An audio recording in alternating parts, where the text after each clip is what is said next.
नमस्कार, माझे नाव विकास नागरगोजे।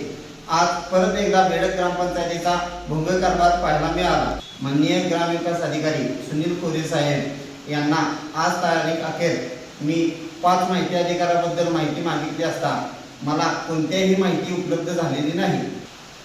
याचे कारण माननीय ग्रामसेवक अधिकारी सुनील कोरे साहेब हे जाणून बुजून याची माहिती लपवण्याचा प्रयत्न करत आहेत।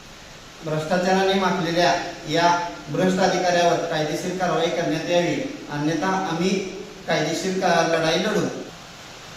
या भ्रष्ट अधिकाऱ्याची मगरुरीची भाषा आपण पुढील व्हिडिओत पाहालच।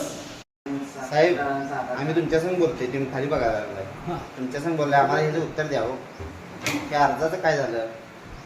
तुम्ही अपील करू शकता, माहिती आहे माझ्याकडे। बरं, मग आमच्या आतापर्यंत दिलेल्या सगळ्या माहिती तुम्ही देणार नाही का? माहिती काय तुम्ही मागायची ते नाही दिली की तुम्हाला अपील करायचं अपील करायला पाहिजे, पण तुम्ही देणारच नाही।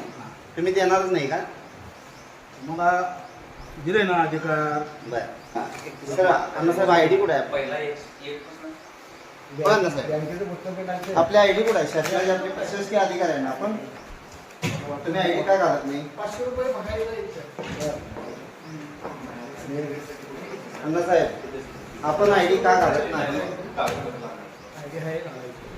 आयडी कुठं आहे? आयडी बॅगेत ठेवायसाठी दिली का तुम्हाला घालायसाठी यासाठी दिल्या? आयडी का घालत नाही याचं उत्तर द्या आम्हाला।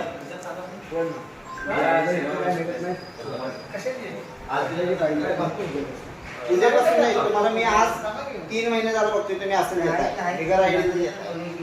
आयडी का घालत नाही तुम्ही? एवढं फक्त त्याचं आम्हाला उत्तर द्या।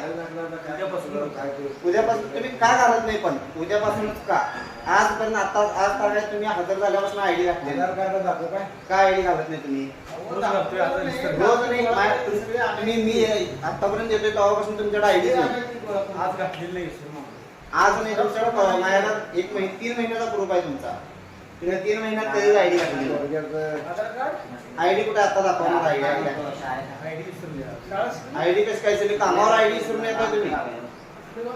कामावर प्रशासकीय अधिकारी तुम्ही कामावर येत असताना तुम्ही ग्रामपंचायतचं हे नाही, प्रशासकीय अधिकारी तुम्ही आयडी कशी काय विसरली तुमची?